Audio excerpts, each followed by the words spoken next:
ഒരുപാട് മലയാളിത്തമുള്ള നടികളെ കൊണ്ടുവന്ന ഒരു full credit goes to Balachandran Menon. Menon ചേട്ടൻ ഒരുപാട് മലയാളിത്തമുള്ള നായികകളെ കൊണ്ടുവന്നു. പക്ഷേ അതോടൊപ്പം ഗോസിപ്പിലും പറ്റിയിട്ടുണ്ട്. അന്നൊക്കെ എങ്ങനെ വിഷമിച്ചു? അതോ ആരോടെങ്കിലും ഷെയർ ചെയ്തോ, അതോ അത് ഇഗ്നോർ ചെയ്തോ?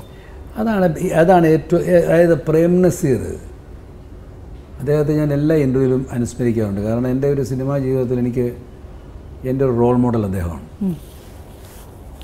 അപ്പോൾ അദ്ദേഹം എൻ്റെ ഒരു പ്രത്യേക അവസ്ഥയിൽ ഞാൻ ഒരു പത്രസമൂഹവുമായിട്ട് അങ്ങനെ അത്ര രസപ്രദമല്ലാതെ പോകുന്ന ഘട്ടത്തിലാണ്. അപ്പോൾ അദ്ദേഹം പറഞ്ഞു, നിങ്ങളൊരിക്കലും ഈ പ്രതികരിക്കാൻ പോകരുത്.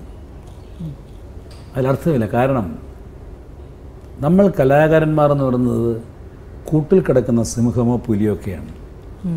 പ്രേക്ഷകർ പുറത്തു വന്ന് കാണുകയാണ് നമ്മളെ. അപ്പം നിങ്ങൾ ചുമ്മാ കിടക്കുകയാണ്, അവർ കല്ലെടുത്തെറിയും,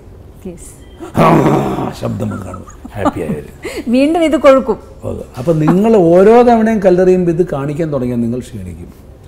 അവരെറിയട്ടെ, ശ്രദ്ധിക്കേണ്ട. ഇത് വളരെ നല്ലൊരു ഫ്രണ്ട്ലി. അല്ല, ഞാൻ അദ്ദേഹത്തിന് പഠിച്ച അദ്ദേഹം പറഞ്ഞു തന്നത്, അത് ഞാനായിട്ട് പറഞ്ഞതല്ല. അപ്പം അതിലൊക്കെ സത്യമുണ്ട്.